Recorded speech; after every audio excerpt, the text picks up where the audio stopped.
And we're live. What's up, everybody? Gonna test out our mics before we start the show. Everybody in the chat room, go ahead and say hello. Good morning, everybody. Hello, hello, hello. We're gonna let our stream sizzle for a second while all the things get connected. All right, Facebook. We're gonna join Facebook in just a second. There it is. Ooh. It looks pretty crunchy over there in Facebook land as far as the quality goes.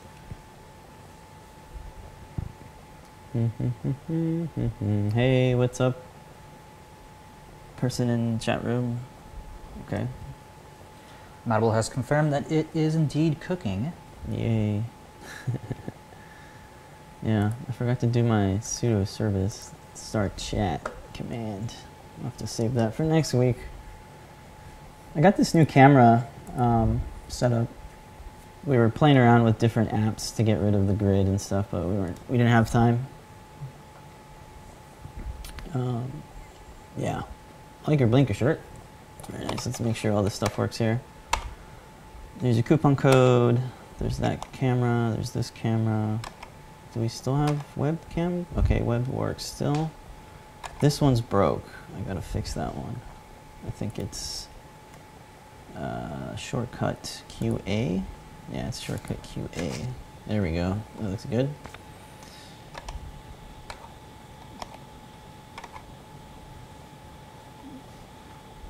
No sleep, but Adafruit. Sorry about that. Yeah, we stream at odd hours. That looks good without the grid.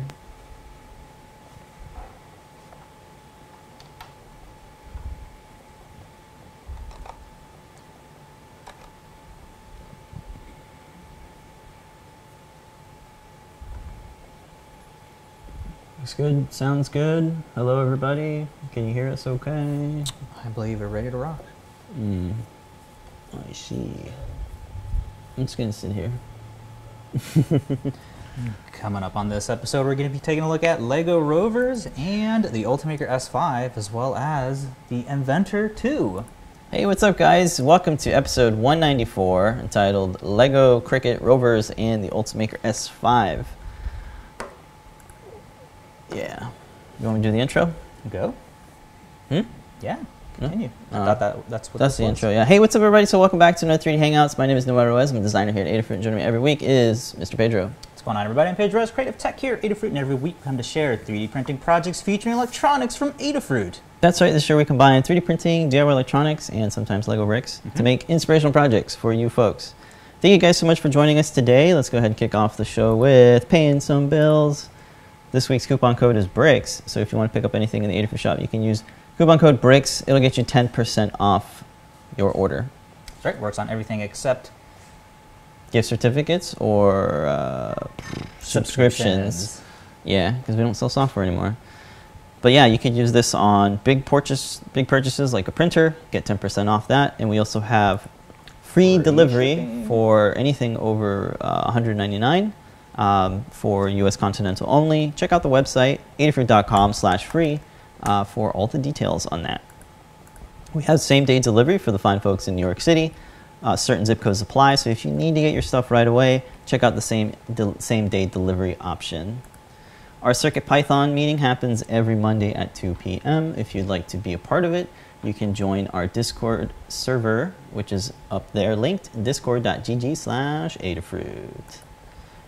When it comes to newsletters, we have a few of them. Adafruitdaily.com. You have to opt into that one. Adafruitdaily.com. You can check out the 3D printing newsletters, the MicroPython, CircuitPython newsletter, Bio, Maker, Hacker, business. Good stuff. Product Focus one happens once a week. Adafruit.com/newsletter. Hanging out in Discord chat later today and right now, for the most part. We are chilling out. Say hi. We're hanging out there. Hello, hello. Yeah. Which Discord channel? Probably live broadcast. Yeah, live broadcast. Hey, Bink. Binko? Sorry. Hey, Bink. Hello, Bill Binko. Thank you for joining us. Let's go ahead and start the show off with this week's project. if we head on over to the learning system, we did some updates to our 3D printed mounts for the Cricut. So if you are looking to create some cool projects with your Cricut and you got a 3D printer, you can print out some of these mounts and do some cool projects. Some of the big updates that we did was really just this right here, making a Lego add-on. So we kind of designed a custom kind of base plate for the Cricut, and you can put stuff together like this here little rover robot. So this is the 3D printed case. You can use this for kind of your general purpose projects. We have some add-ons for batteries and such. This is something we put together with our Lego base plate. So this Lego base plate holds the Circuit Playground and Cricut assembly. On top of this kind of faceplate here, you can kind of make out in between the base plate and the Cricut board is a nice 4 AA battery.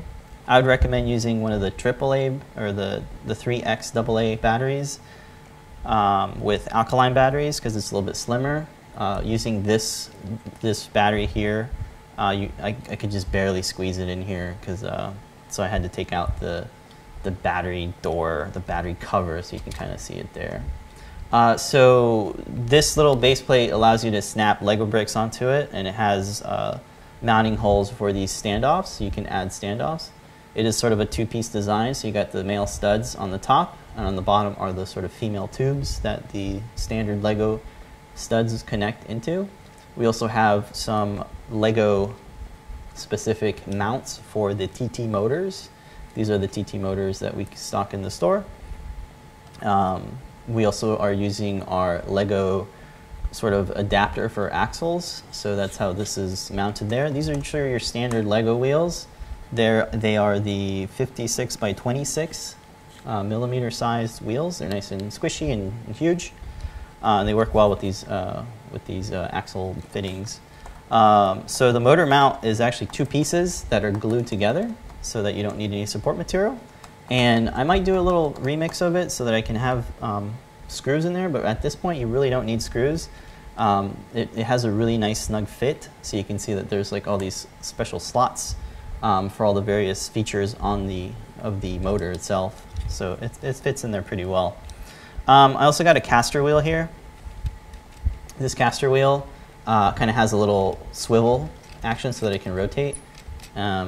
So that's kind of one of those special Lego pieces that lets you do that. And then there's just some adornments like this little dragon head and stuff, just kind of showing that you can add some extra bits to the 3D printed faceplate. Yeah, so let's see what it does. So I put this together in MakeCode using the Cricut extension. It's really easy to put together this type of project, and we could probably do some more stuff like interactivity where maybe you clap and it would stop. I don't have that programmed in yet, but that's something you can do. Also, of course, you get the NeoPixels and sound effects as well. So it holds up pretty well. It's not falling apart, which is good. There's some pretty nice tolerances here. The wiring is just kind of routed through the studs, so that's kind of nice because there's a little bit of excess wire. Let's turn this off now.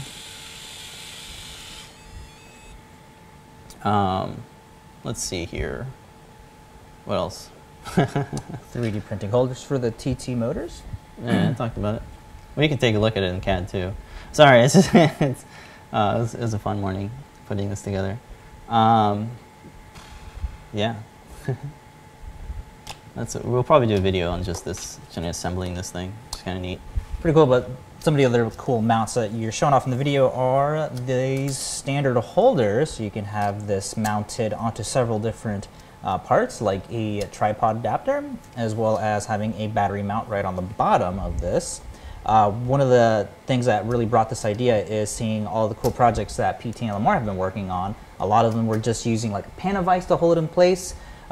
Really good for fast prototyping, but having it being able to angle up into different orientations is a lot more, I think, more sort of like a semi-permanent way to prototype your creation, especially if you need to use a pan of vise for other things. Yeah. Of course, you can also get the DFX files, so you can cut this out of like acrylic or even paper. Right, and just use sort of brass standoffs to elevate it from the acrylic or whatever you're cutting it out of. But cool. what the cool thing about 3D printing is, you know, you can create add-ons, so you don't have to reprint the same thing over and over again. So that's why I wanted to make it so that the center can kind of snap out, and you can swap these out. So this is particular to mounting features for one of the battery holders that we stock.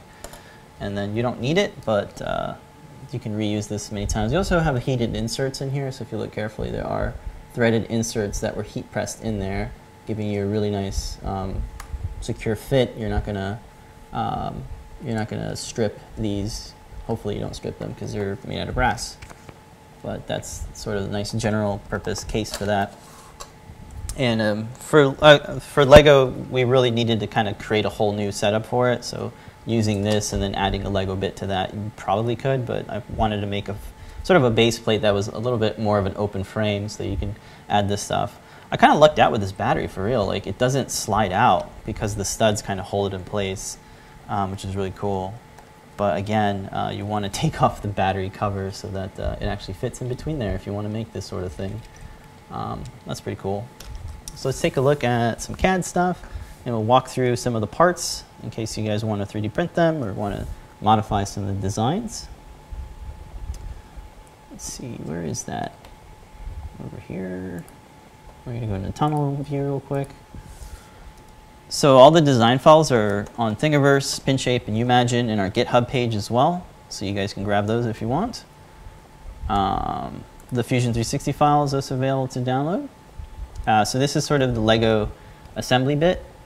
So I have the two motors here just kind of showing what it would look like, where the best spots for them to fit in would be. And we'll take a look at just the faceplate for a second. Let me isolate it, right click, isolate. So it's actually just two of these pieces that are kind of sandwiched together. And then you can use the hardware itself to keep these two together. So you actually don't need to glue these together because you're using screws anyway. So the screws fit in the bottom here, and then the standoffs fit on top of here, kind of keeping those two pieces secured together. You also notice that there are some kind of open spots down here where the tubes are, and that's just to kind of accommodate for where the screws are. If you were to add another stud here, it'll just clash into this. Another thing is that the tubes are a little bit longer than your standard Lego piece, and that's just to accommodate for the actual size of the pan head screw that we have here. So that's why they're a little bit longer, so that these don't intersect with the surface of whatever it's connecting to. Same thing for the top here. You notice that there's some studs missing. That just accommodates for this brass standoff here. Looks like there would be enough room, but there really isn't for these two little studs. But that doesn't take away too much from it, so that works pretty well. Now onto the actual Lego motor piece. So it just snaps in, and you can see that the motor has like these little nubs on the center here on the side, and that kind of gets slotted in here when you kind of press fit it in, and the tab here kind of has a nice tight fit as well. No screws here really necessary. We could add screws. The screws would probably be right here where these holes are, but we really don't need them, so I kind of just remove them. Now this is two pieces, so the bottom piece here is what actually connects to the Lego stuff, so you see that they're male studs. It's a, what, 4x6? Yeah, it's a 4x6 kind of brick. You just kind of glue them together. So if you look at the bottom of this, it's completely flat, and that allows you to 3D print it without any supports. This is it's pretty thin, but it's thick enough to kind of not fall apart and break. So that's working out really well. What is it? 2 millimeters thick. It's pretty good. And it's just a couple of fillets and things in here, just kind of round out those edges, so it's not all sharp or pointy. So yeah, that works out well. So if you guys want to pick these up, all the links and stuff are in the learning guide, so you can check that out. Reuse these components if you like in your own projects. We also have the Crickit and the Circuit Playground assembly, so if you want to bring this into your project and just kind of model around it, you can do that as well. All of the standoffs and screws are just imported directly from McMaster Car, which is really nice to be able to do. And that's kind of it for that, so check it out if you guys want it. Sweet. Heading on over back to the learning guide. That's pretty much all I want to say about it. Yeah, all the parts, not just the Crickit, but Trinkets and feathers and gemmas, all that stuff is on our GitHub page, which is right here. It's linked. A lot of people were asking me for step files, so I put those up there. I'm not sure why it's bugging me to confirm my account. I'll have to do that later. All right. So yeah, let's take a look at some of the parts that I needed from the shop. So this is called a compatible cross axle for the Lego and the TT motor. So this connects directly to the shaft of the TT motor, and that lets you connect sort of Lego parts that have that kind of cross axle. It's a little bit long. I'll probably design my own. I just didn't have time to, but it's nice that you can kind of get this when it's in stock. So if you want to sign up for it, you can do that. But I'll probably be 3D printing one. I'm just gonna figure out the tolerances for it. Of course, we're using the TT motors. They're about $3 on the shop. We have different types of hubs and stuff. It's geared, so it's stepped down. It's pretty nice. We have some wheels as well. If you don't have any Lego wheels, we have these wheels in stock, which are pretty cool. I have yet to play with them. They're about $1.50. Those are in stock. We also have a supporting swivel caster wheel, which seems pretty cool if you want to get a sort of a more sturdier wheel base. I'll have to get one and see how they work compared to like the Lego bits, but making a Lego adapter for this might be something that's kind of interesting. I might do that. Cool. So if you guys have any cool ideas and stuff, I think there's a lot of opportunities to kind of mix the motors with servos, so maybe we can have his head turn, or maybe he can flap his wings, or if we want to do steering, we can have a second pair of wheels that kind of have one of those wires that would kind of rotate the steering, so you can steer this thing.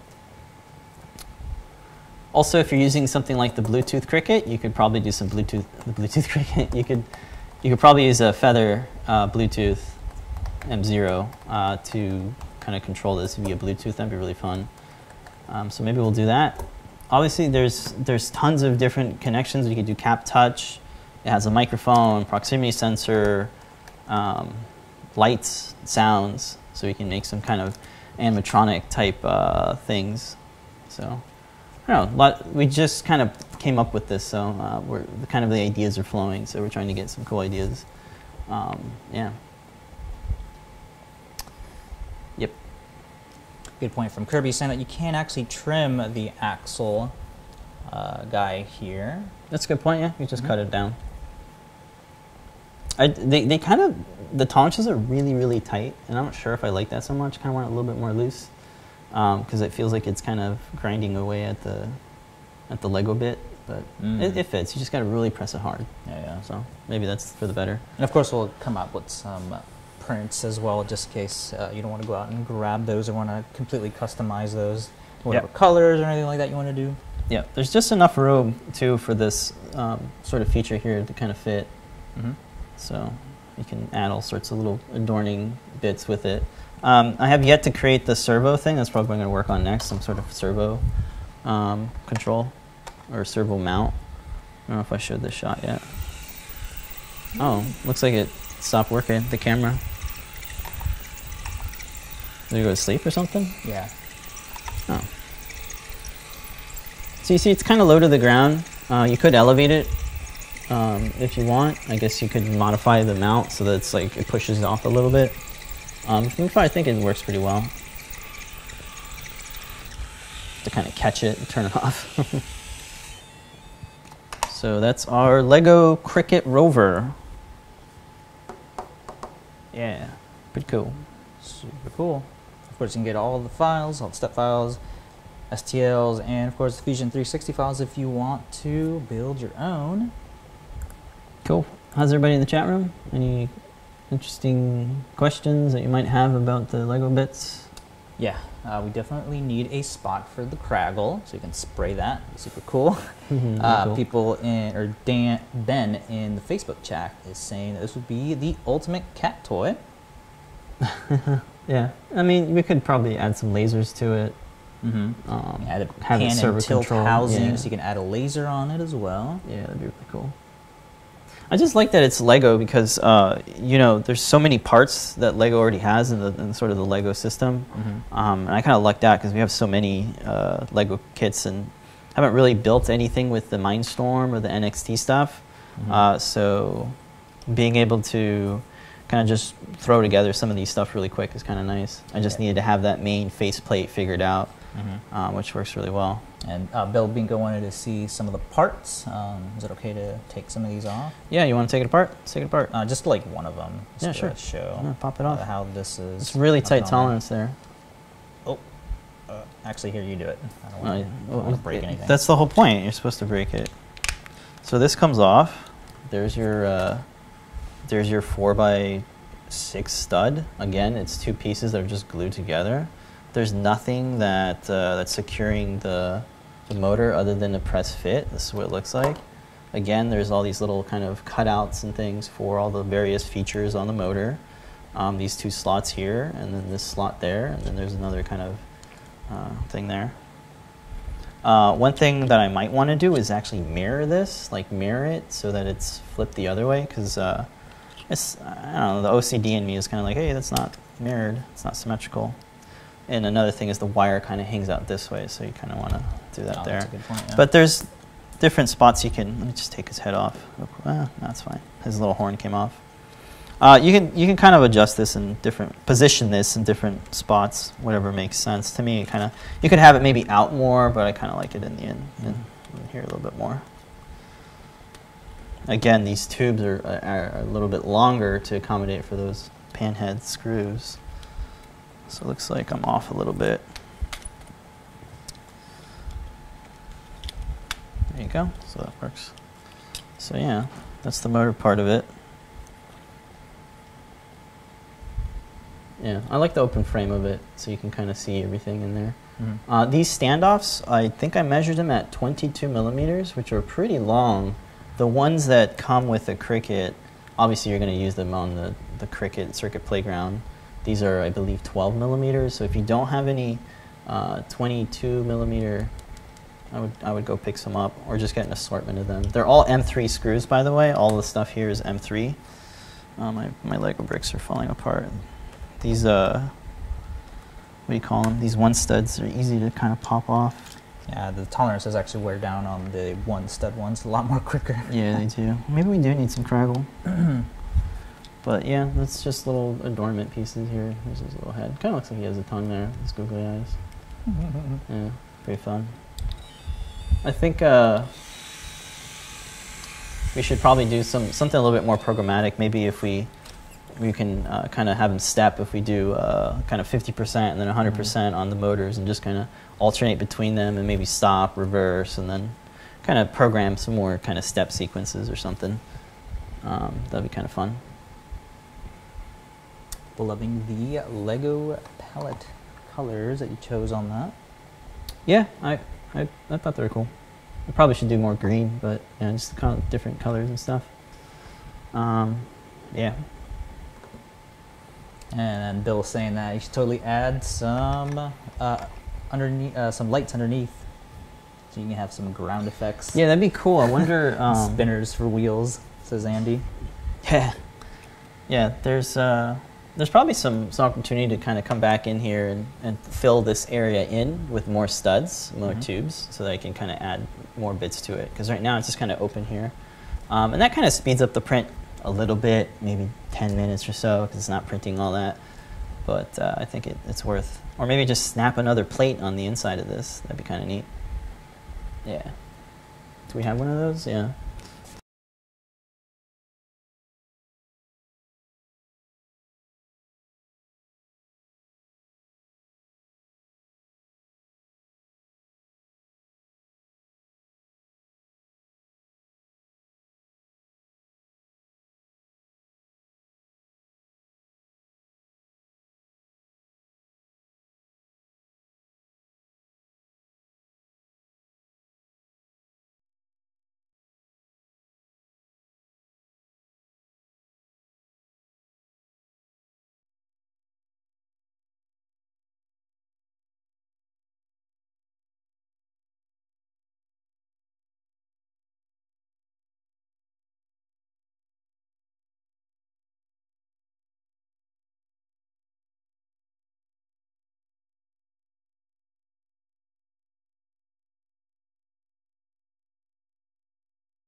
the iPhone, it kind of takes the USB and disconnects my microphone. It's kind of odd. Sorry about that. So we'll just avoid that camera.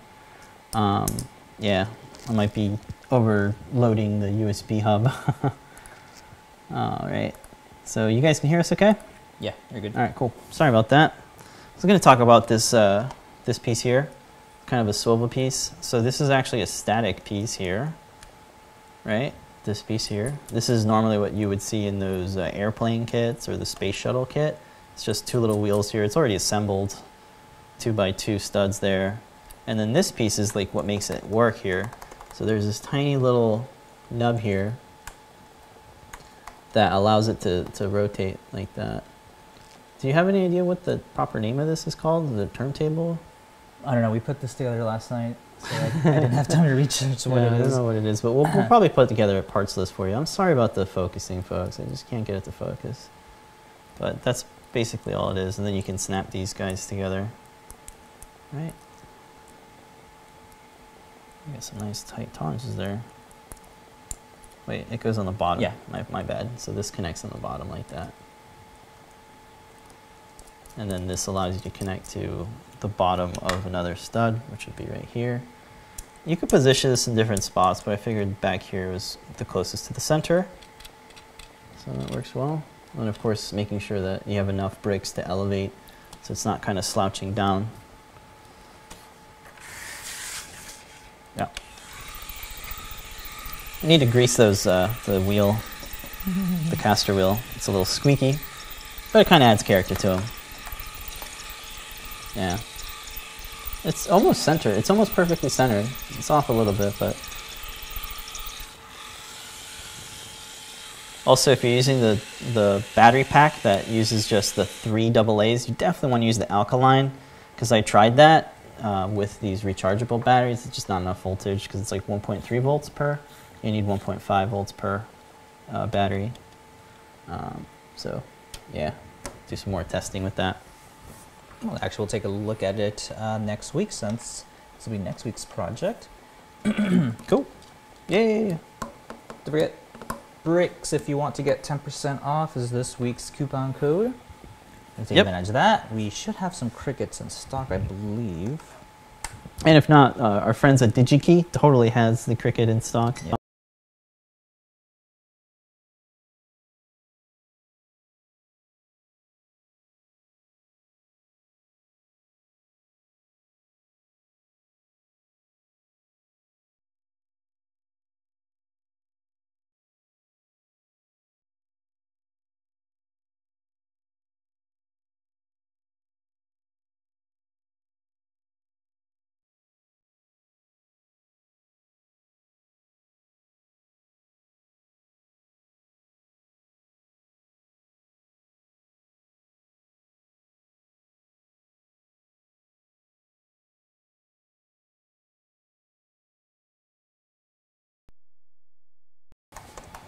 Every time we switch cameras, I'm going to go ahead and delete the shot so I don't ever mess it up again. So let's just run through it real quick.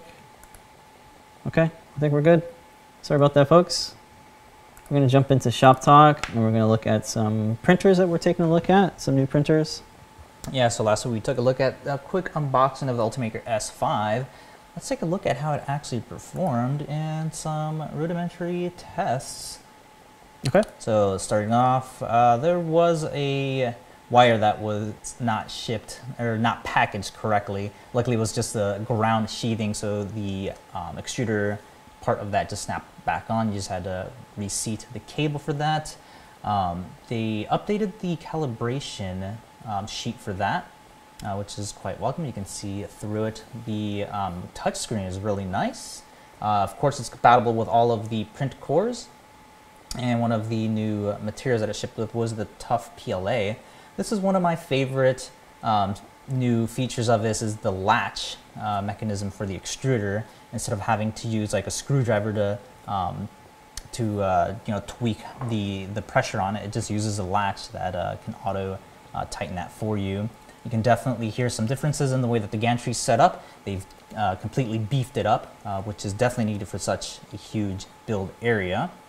And the first thing that we want to do is test out the 0.8mm nozzles on this. So we printed a huge dyno for this. Of course, the first thing we had to do is run our calibrations tests, which is the same as all of the previous Ultimakers. So did a really quick job on setting that up. Nothing hard about that.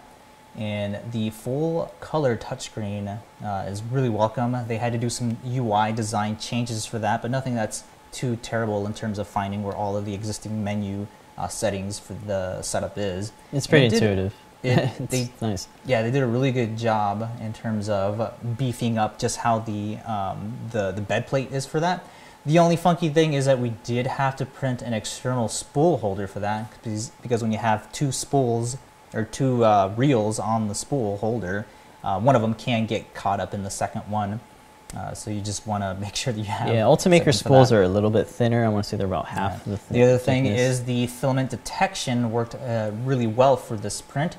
So it just paused it. Like, I don't even know how it was able to detect, since there was no, as you could see from that video, the filament didn't even get all the way into the extruder or the feeder.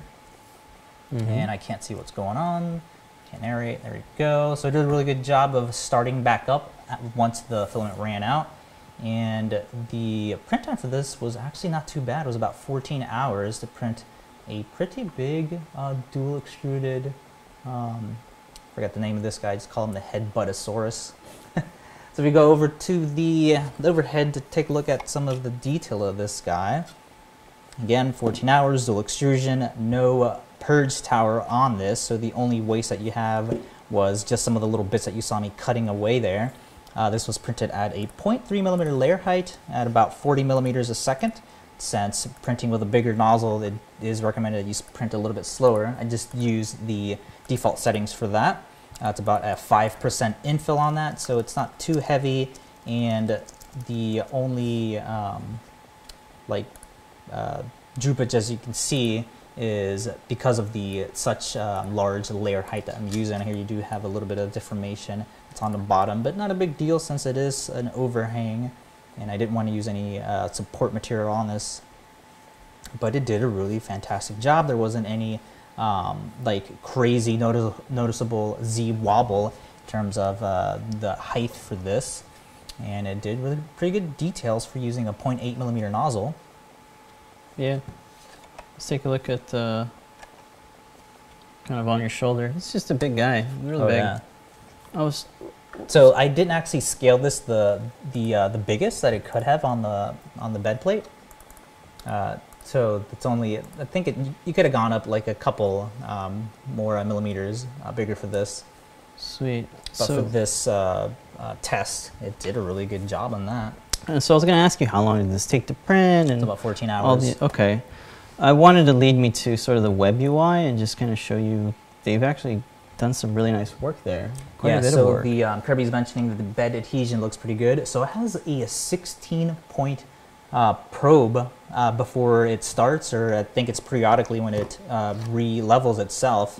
So it did an excellent job on that. I didn't get any footage of what the bed actually looks like, but it is completely beefed up. If you guys are familiar with some of the printers that we used in the past, the Type A machines, it's a 300 by 300 size bed, and it took forever and a lot of patience to get it leveled completely perfectly. The Ultimaker S5 is able to do all of that on its own because of that 16-point probing area on the entire bed, so it's able to pick out minor differences in your surface.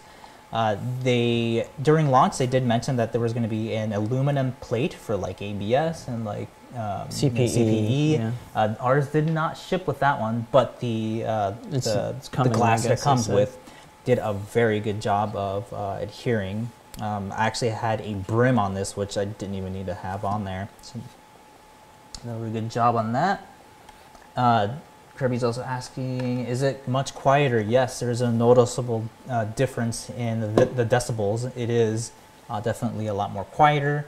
The movement of it sounds a lot more quieter than the Ultimaker 3s. Like most modern printers, it is able to know when to turn off its motors and its fan, so it isn't like so loud. Yeah, how does this filament detection work? I have no idea.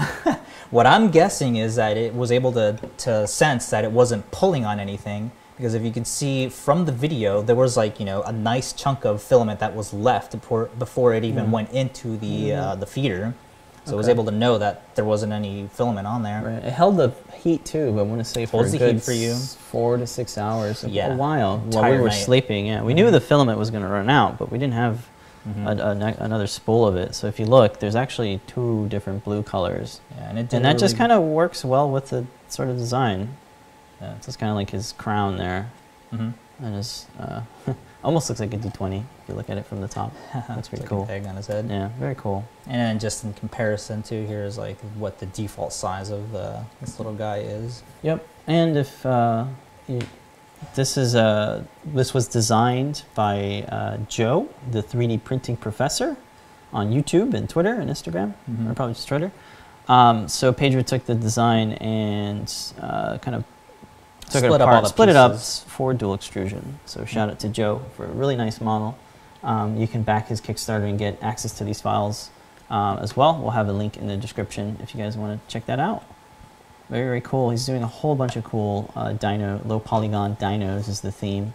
Trying to go for a whole sort of low polygon Jurassic Park.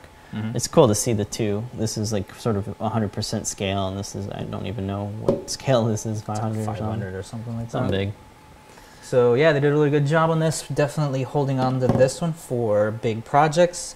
I have no excuse now to do that Zelda saw blade. Yeah, definitely gonna work on that the chainsaw now. With the Crickit, right? It's got to have a Crickit. Yes, of course. It's gonna be really cool. Nice little pet dino. Yeah. It kind of makes all the parts easier too. Oh yeah. Some of the differences you wanted to show, the onboard Linux computer that they have now has the ability to actually see all of your past work jobs. If you jump over to the screencast and showing the web interface for this, it now has the ability to show you some of the previews and past projects you've done. It even shows you the color of what was printed, blue, and just a little bit more data. I wish we could see, you know, how much filament and all that. But I think you kind of get that. This is the last thing that printed. Over here, you can get a live feed of the camera. Let's see if it's actually really working. Yep, that's it. And it's pretty good in terms of the frame rate. I guess it's really nice. So yeah, that's about it really there. Some of the questions we were getting is, did it come with the top cover that we usually see? It did not. I think they're going to leave that to third-party people. Yeah, something like Print Solid. They do some really good doors and acrylic designs for the Ultimakers and other printers. But those 2 double glass doors are like tinted and they're thick, and they have this really beefy hinge as well. It's fairly well made, in my opinion. So definitely handy for industrial use. We know some of our watchers work for Tesla and NASA, so this is definitely going to speed up production and prototyping on some really cool big parts for that. So definitely recommended for people in that area. Yeah, and if you have an Ultimaker 3 and you have a couple of print cores, they just work right away. They just work out of the box. They work well. Good stuff. That's not the only thing that we got on that same day. As soon as we were in the middle of unboxing that after the show, UPS came knocking at the door, and there was another printer. Lamar wanted to stock a cheaper option. We know that the Ultimakers are geared towards the industrial audience, but we wanted to have something that is, still, can support the hobbyists and the maker. So we are testing out the Monoprice Inventor II, which is the rebranding of the Flashforge Guider 2. It goes by a couple different names. It's been rebranded a couple times, but it's this really cool little small build plate printer. It's about, I think it's like $600 or $500, and it is awesome. Yeah, it's pretty nice for what you get for 600 MSRP. It's pretty good. It's fully enclosed, so it has the cover for the top, which is nice. No heated bed, but it does have a glass bed with sort of a print build tack sort of surface, so you can remove the surface. And because it's fully enclosed, it does a really good job of keeping the chamber hot. So when I pull off the print, the bed's actually kind of hot. I think it's a full color resistive touch screen. Yeah, 3.5 inch really responsive. ISP. Direct drive, so it does have the same gantry setup as some of the replicators. This right here is super cool. It's self-leveling probe that just comes out and does all the leveling for you. It's nice. It also has a really big thumb screw, so you can manually dial it in. It has a keyboard for your Wi-Fi password, so it all fits there. Just kind of nice. It's surprisingly easy to punch all that in, connect it on the first try, which doesn't always happen with the Ultimaker 3. You get a preview. You can swap the filament, see how much time is remaining, see exactly where it is with the X, Y. You can jog it and control it remotely. It's pretty nice. It's not the quietest printer, but it's definitely not the loudest. Especially when you close. It has a smart door, so it knows when the door is open, and you can set it if you want to pause the print when you open the door. Really good. They really thought about the classroom setting. So here we are, just kind of printing a couple different parts here and there. Yeah, the bed again is 150 by 140 by 140, almost cube. It's pretty good. I can fit the Cricut parts in there, no problem. You can use different types of filament. I have yet to try anything other than PLA, but hopefully you can do pretty good flexible stuff. We'll see in there. I believe it will work just fine with that, since it is the same type of extruder. And it is direct drive, arm, so hopefully it's direct drive. Yeah, so here's some parts that we printed. This kind of a fidget, that one? Okay, so this one was something we put together. It's really testing the retraction and the surface quality of the printer. Strength too. And the strength too, so this isn't brittle, it doesn't just break apart when you squish it in your hands. A series of tubes that are kind of twisted around, and then another kind of tube shape that kind of swirls upwards. It's a non-linear deformer twist filter that's on there inside of Maya. I can't do this stuff in, well, I guess I could. It's easier to do in Maya. But anyway, it's about a 8-hour print, I want to say. That's kind of using the default settings. And there's very little string.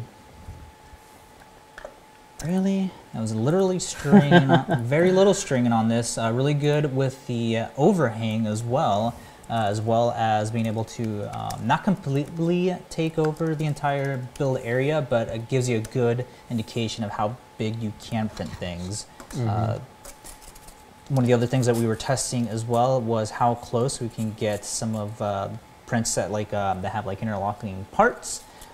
Print in place, yes. Yeah, print in place parts did not fuse together, so that's also very good.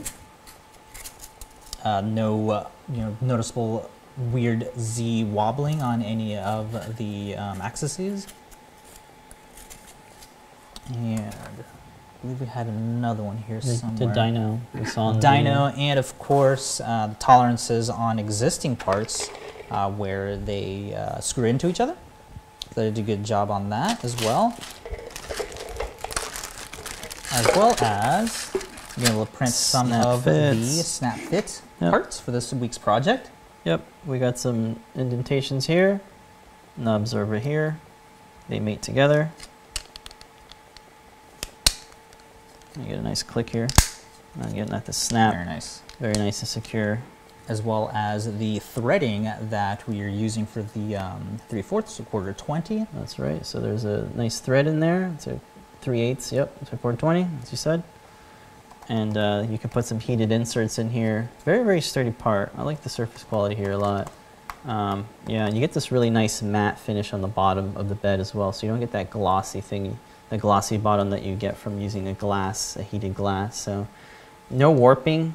As you can see, it's pretty straight. There's no warping here. No warping. I'll do a little bit of a test here. You press on all the edges, and yeah, there's no warping. So it worked out really well. You want to pull out the bed and take a look at it? So here's a quick look at It's heavy, isn't it? It's got some weight to it. You can definitely see the glass that the build tack is mounted on top of. See it down here. And things stick almost too good to it. Yeah. I kind of want to. I'm a little scared to print Ninja Flex on there because it does have the tendency to fuse to build tack type surfaces. Maybe. So we're gonna have to go back to blue tape. I hate that. Yeah. Or just put another glass plate on there. I don't believe this comes off, or maybe it does. Oh yeah, there's some clips on here that'll let it come off. Don't break it. Yeah. Well, I'm not gonna break it.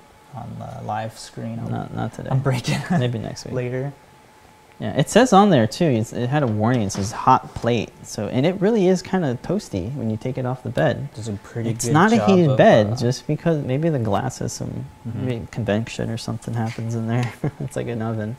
Bill is asking, how does the speed quality compare to the older Flashforge Creative Pro? I would say It's faster. it's faster. It's on par, if not better. Let's in take a terms look of at quality. the slicer. The thing that I really like is the included software for doing your slicing. Right. They call it Flash Print. Let's jump into that. Go into the screencast for that. All right. So it's called Flash Print MP. It comes in a little SD card, and this is what it looks like. Really clean interface. Mm-hmm. So what do you want? What do you want to show first? So this is reminiscent of, oh geez, I forget the MakerBots. Makerware, I think it was called. Makerware, yeah. So one thing that I like that Cricut doesn't have is that just these quick little ways to kind of flip your thing instead of having to manually flip it. Mm-hmm. I wish Cricut would do that. Another thing is, let's take a look at the support. So you get your obvious kind of buttons to help you center things and scale, move, that sort of stuff. That's all nice. You can convert from inches and all that. That's really cool. Let's go ahead and jump into supports real quick. So inside of supports, you can do, of course, auto supports. So let's turn that on, see what happens. Support structures are generated. And they have this sort of tree style of supports, which is kind of really nice for organic stuff. But you could also change that here under the options. You can say you want the linear or you want the tree-like, and then you can dial in things like the threshold for the overhang, the diameter of the posts, the base stuff. This is stuff that Cricut doesn't have yet. I kind of wish they did. This is the kind of stuff that you get from... They have those abilities. What they don't have is the interactive placement. Let's do that. Let's clear all the supports. I'm going to hit the add button over here. And then the way it kind of works, you kind of have to play with it quite a few times. So let's say I want to add one here. I just click, I'm dragging with my mouse, and then I can place this. Green means it's good, red means it can't place it.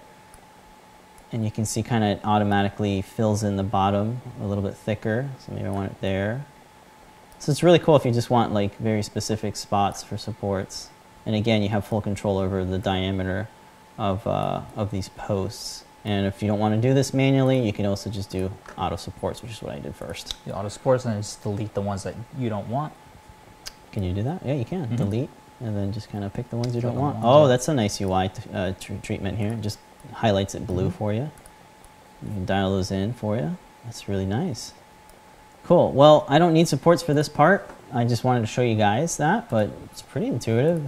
Hasn't crashed yet. It also lets you dial down pretty well in terms of the extrusion width and all that. So if you go into the preferences and the settings for that, you can actually turn on the expert mode.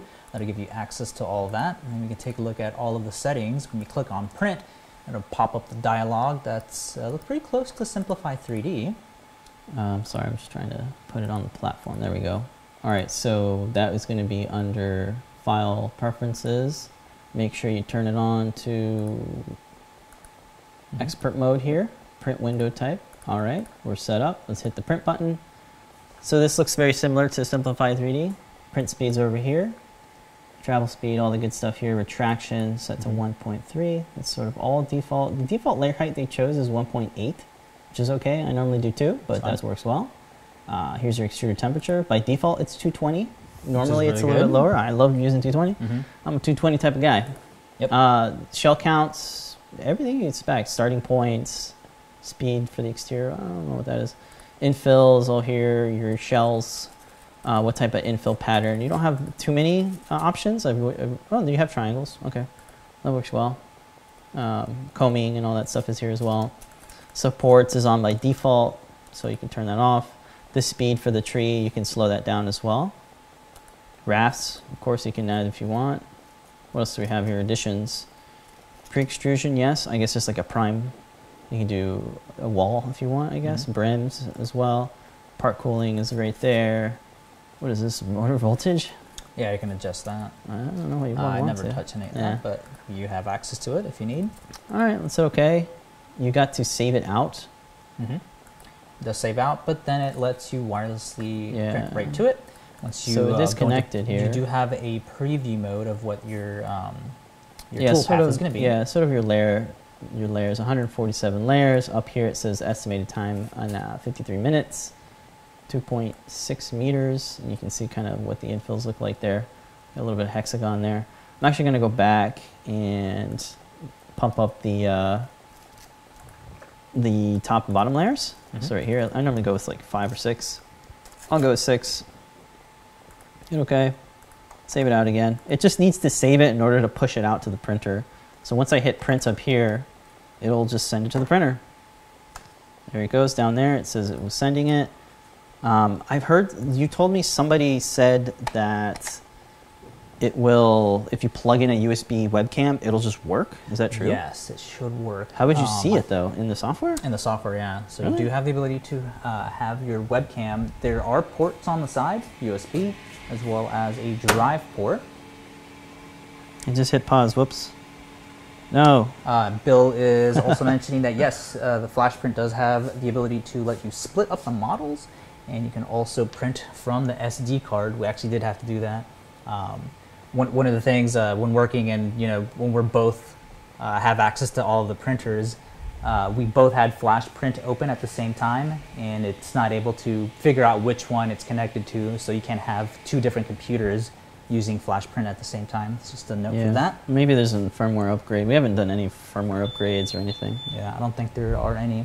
And that's what you just heard there. I don't believe it's 2018, and everybody doesn't have a piezo onboard audible speaker that just tells you, hey, I'm doing something, or I'm finished, or I'm about to start a print, or I'm done preheating. Like my dishwasher.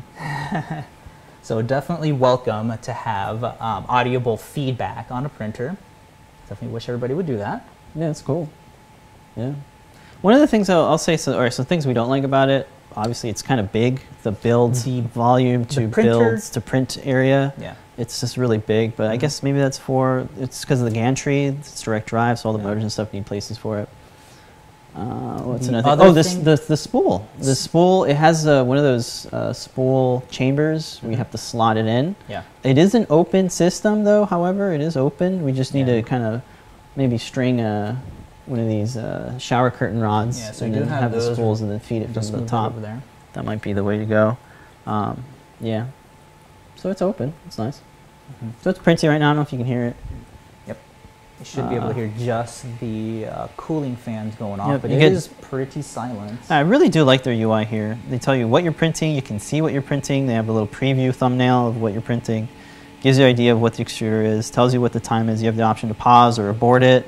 There's this button called More. If I click on that, it tells me the build time. From here, I can turn the LEDs on or off. I know exactly what layer it's on, so if I want to do one of the color swaps, I can dial it in right here. You can actually just do that inside of Flash Print as well, tell it where to pause. Right. Or if I'm just feeling like spontaneous and I want to change the color out, you can do that here as well. But it's cool that you can navigate this while it's printing. So again, it is a resistive touch screen, so you're going to have to use your nail to navigate around. It is fast, like it is responsive. The funny thing about that is when we were testing out we're just printing stuff on the 3 and the Flash, or in the Inventor. I just came up. The Inventor was able to start a lot more quicker since it doesn't need to heat up its bed. It's got one of those problems where you definitely want to catch that.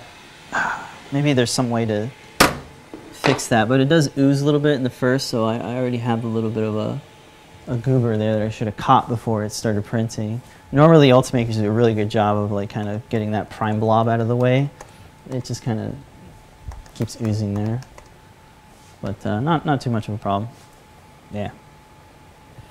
So we're definitely going to look at stocking these in the store. Yeah, if you want to look at some specs, I mean there really aren't many, but this is the website for it. It's called the Inventor II. The Glider 2 is actually a separate printer from Flashforge. The one we have is from Monoprice. They just kind of changed. It's just the rebranded. Name. Yeah, but here's a little look of the UI here. It's pretty nice. Yeah, it did a really good job. Great active cooling. Nice door. Oh, that's nice. That's about it though. That is a really good point from Bill. Ultimaker saying that, yeah, the Simplified 3D G code does a lot more better job at doing the wipe operation right before it starts, the purging operation. Yeah, so you don't have to run over there. So there are Simplified 3D profiles that I found on Thingiverse. Right, and also like a bed, just little. Yeah, a 3D model of the bed, so you can visualize it in Simplified 3D. That is going to be the next thing we're going to have to test out. So those are already out there, and they should work pretty well for that. True Tech is digging the shelves for the workstations. Yeah, these shelves are really nice. It's the steel shelves that you can get from like your hardware shop, like Lowe's or Home Depot. They're really nice. Let's see, Bill's also asking the size of the filament. Unfortunately, the spool size, it's a little bit more smaller than some of like the standard spools. But again, like we said, we can feed it in there externally. You just have to have it elevated. It's 175, by the way, guys. It's 175. So 175 filament. Good thing we still have some of that. Yep. So yeah, you should be able to use any brand for that. Kind of heavy. It's pretty heavy, the printer. It's a little heavy, a little on the heavy side. It's definitely rock solid. I actually dropped it during unboxing. Yeah, it's made of like some polycarbonate plastic. It's pretty it's one of those plastic alloys. Yeah, they're really tough. I like it. Other things we can say about it is that it just works so far. It works. I haven't had a single failed print yet. There was no adjusting of our tolerances to fit. You know, the Ultimakers, they both have the exact same tolerances, so it makes our job of, you know, make sure things fit a lot more easier. Before in the past, we actually had to have different versions of our models for whatever printer we were sending it to. Yeah. Especially for threading sizes and screws. Oh yeah. But it just worked out well. So very happy with both the Inventor and the Ultimaker 5, S5. So definitely see a lot more projects with that. Cool. All right, well, we're out of time, dude. Oh, wow. Yeah. Crap, we had more stuff for community mates, but yeah, I guess we can all bundle that all for next week. Yeah, so thank you guys for joining us. Again, don't forget, coupon code is BRICS, so if you want to pick something up in the Adafruit shop, you can get 10% off your order. Check out the /free for all the freebies that we have. Later tonight is show and tell, so if you got some projects you'd like to share with us, you can do so by heading on over to youtube.com/Adafruit, and we'll give you the invite link there. Don't forget, just for showing up your cool project, you get a really cool vinyl sticker. Yeah. Super awesome. Yep. And then stay tuned after that. It's a full hour of Phil Lamar on Ask an Engineer. Take a look at some really cool new projects. I don't know if those are already up in the store. If you go to adafruit.com/new, I gotta hurry up and put my order in. I want that screwdriver. Really cool stuff that just came in the shop. I think John is on vacation, right? This week? Yeah, I think he's on vacation this week. But definitely check out the replay of the unboxing stuff that happened last week for Adabox 08. Yeah, it's very cool projects for that. Yep. And again, thank you guys so much for supporting Adafruit. Thank you so much. Yes. All of your monies goes right to everybody's 401k, so definitely thank you for supporting open source, venture-free company. Yep. Let's just do fun stuff like this dragon rover Crickit. He's as smart as a Crickit, built like a dragon. And don't forget, we'll be in the Discord. You can add us there on the Twitters, on the Instagrams. Let us know if you want us to test out any prints, or if you have any questions on the Inventor 2 or any of the printers that we have in stock. Definitely at us there. Yep. Again, just want to give you guys a reminder, this is 3D Hangouts. We do the show every Wednesday at 11 a.m. Eastern Time. Thank you guys so much for joining us. Really had a lot of fun today. Sorry about the audio stuff, but you know, it's just the part of having a live show. We got to go get that webcam, huh? Yeah, that'll be nice. All right, guys, thank you all for joining. Don't forget to make a great day. See you guys. Wait, that's the wrong intro. No.